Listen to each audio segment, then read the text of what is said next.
Don't stress, live life one day at a time. Don't drink or drug and you'll be fine. Welcome back to Staying Sober with Papa Joey. Today we're going to continue on with the 12 steps of Alcoholics Anonymous, my take on it. Today we're going to discuss step number 4, made a searching and fearless moral inventory of ourselves. This is going to be a quick podcast. All this step is telling you to do or suggesting for you to do is take a look at yourself. Get honest. I don't care where you go for help, if it's AA, if it's your church, if it's the treatment center, any support group, if it's a psychiatrist, whatever you do. Even if it's a close family member, somebody's going to tell you, you got to take a look at yourself, because what's going on in your life, even though many times we want to blame something outside of us, it's always us. Everything comes back to us. Now, certainly issues arise where it triggers us to pick up a drink or a drug, but there were other options for us to take when that trigger hit, but we chose what we're always comfortable with, a drink or a drug. So in this step, all it's telling you to do, or once again suggesting for you to do, is just get honest. Now, AA suggests you do it with a sponsor. I didn't trust too many people in AA because I didn't know them, so I wasn't going to put everything out there to somebody that I didn't know or trust. So I did it internally, which to me is fine.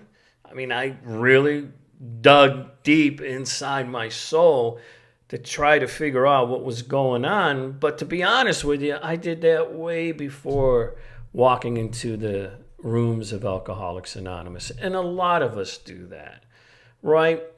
Sometimes things happen in our lives. And there are times where we just have to look at ourselves because of what we did, how we reacted to a certain situation. And many times we regret it.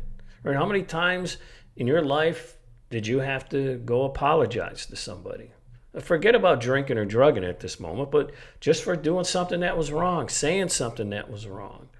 Right? After you think about it, you go, oh man, why did I do that? And then you apologize to somebody.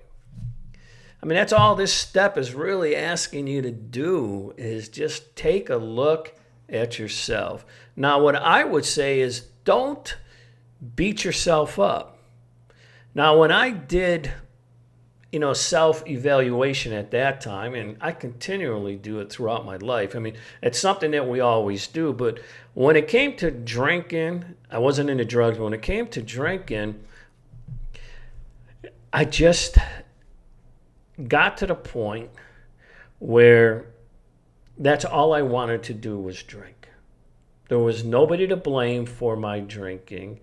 I just enjoyed what drinking did to me. I enjoyed the effect that it gave me, right up to the point where I hated it. And I think you know what I'm talking about. You're out there having fun, getting a little crazy maybe, drinking with your buddies, whatever, and something changes. Your attitude, right? You get mouthy with somebody. Next thing you know, you might get into an altercation. Perhaps the police get called, or maybe you're driving home drunk and something happens. God forbid if you hit somebody or whatever. So I had to really think back about what I was putting myself through by the choices that I made, because I realized that I could have done things differently. I just didn't want to. That's the truth. I just didn't want to. So I didn't beat myself up over it because there's nothing I could do about it. It's in the past. But I understood that I don't have to worry about any more craziness when it comes to drinking alcohol if I don't put alcohol in me. That's why I always say, right, don't drink or use no matter what. And no matter what means no matter what. That's how I lived my life from day one. Day one, when I said I was done, I promised myself, whatever shit comes towards me, I ain't putting a drink in me. Now, again, I wasn't doing drugs. And lo and behold, 2 months, 3 months after I got sober, my wife left me. I'm here in Florida. She left me and took my 2 young girls at the time back to New York. You want to talk about a trigger? You want to talk about somebody who, wanted to pick up a drink? And I shared before in an earlier podcast where when she left, I was alone in my apartment the next day, and I had to keep myself busy, so I thought maybe I would clean the apartment. So I went underneath the kitchen counter went underneath the kitchen sink to look for something to clean with, and way in the back was a bottle of vodka. Probably was there since my last drunk. And I grabbed it. Man, I was hurting. So I grabbed that bottle. And I had every intention to have a drink because I figured, man, I'm 3 months sober. Now look what happens. So I grabbed a glass. I put the vodka in it. Tears were rolling down my face. But I wanted something that was going to help the pain that I was feeling. My wife left. My kids left.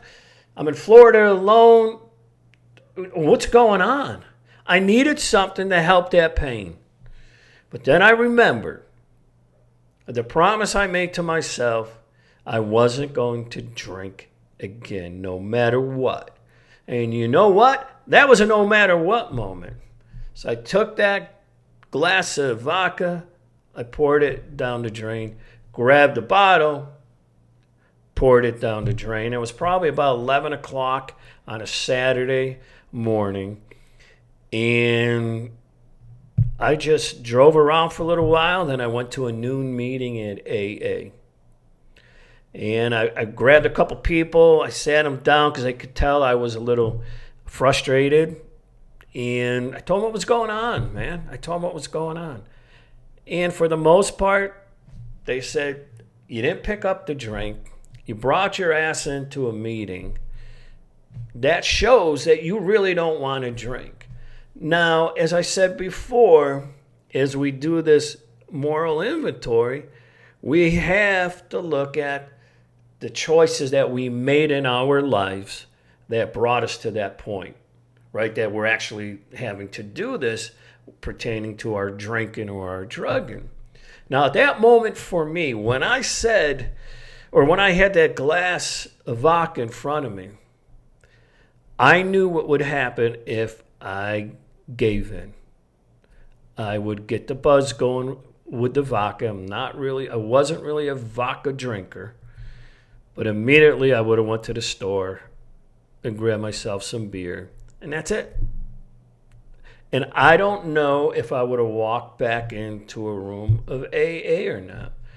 Truthfully, I don't know what would have happened if I did that, but I'm glad I didn't put the drink in me.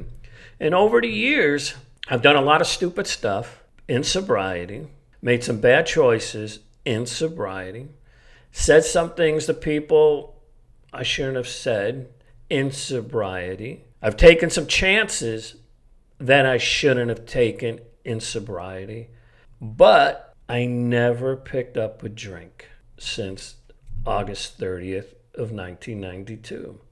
The main reason is I just look back and say, I don't want that.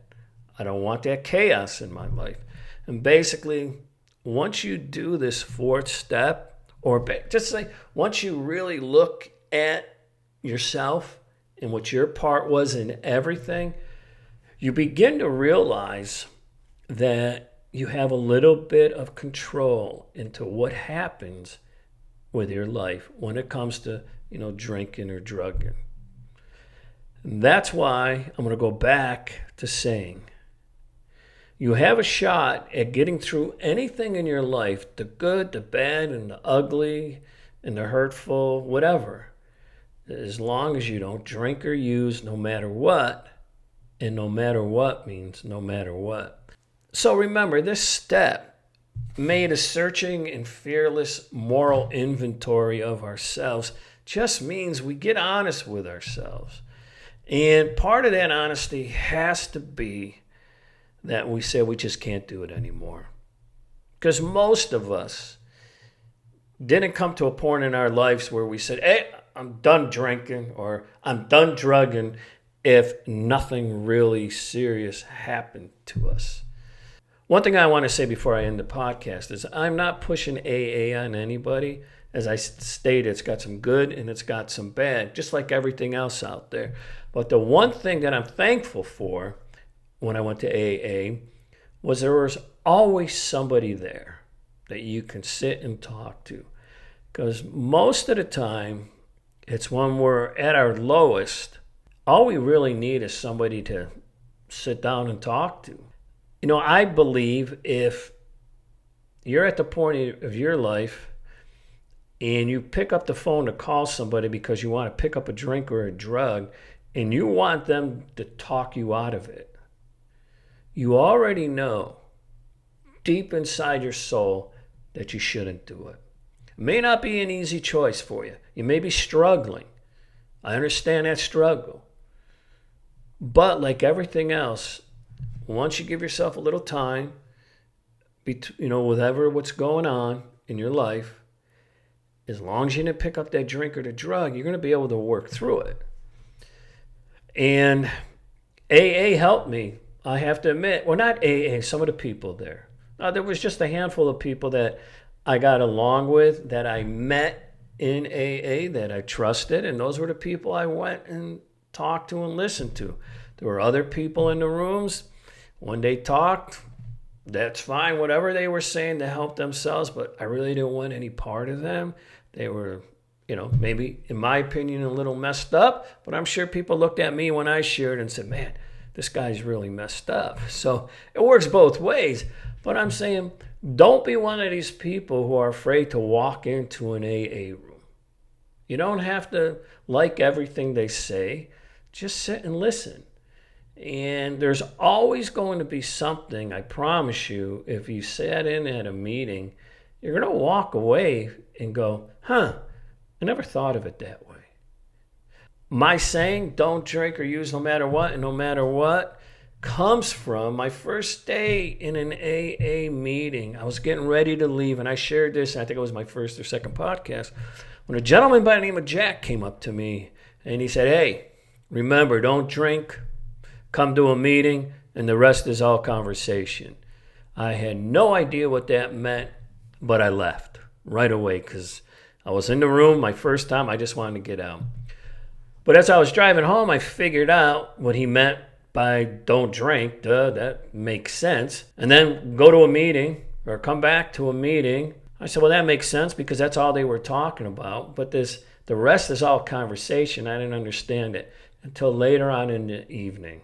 I finally understood what he meant. And that was, the rest is all bullshit. The most important thing you can do, or I could do for myself at that time, was don't drink. And then go to a meeting, and that's it. And from that is where I came up with, I'm not going to drink or use. I say use because of this program. Don't drink or use no matter what, and no matter what means no matter what. And that's how I lived my life past it. So until the next time, we're going to hit step 5. Take care, and remember, don't drink or use no matter what, and no matter what means no matter what. See you next time. Bye-bye. Think about your serenity. Be grateful for your sobriety.